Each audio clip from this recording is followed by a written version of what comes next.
समस्त को शुभ सकाळ अभिनंदन। शुभ सकाळ समस्त को प्रणाम। आज आम बुलवा जणाण। अति छोट पिला मुई भल मंद न जानुई, प्रभु तुमे बुद्धि बाट दिय बताई। मोर हाथे स्नेह धरी अति आपणार परी, बाटरे गले बाट निय कड़ाई। दे मोर दिय बल मने बुद्धि कौशल, कामे लगी थाऊ सदा मन।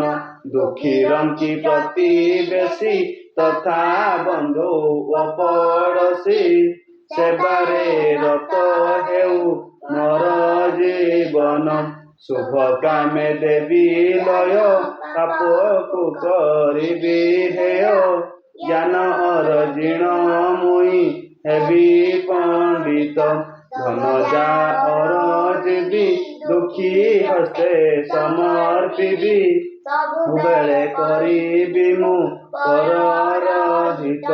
आहे प्रभु जगन्नाथ जगतर अटनाथ, समस्त दुख तुमे कर मोचन।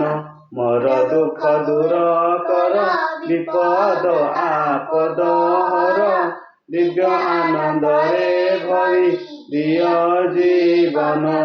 समस्त को नमस्कार। समस्त शुणु और शिखु।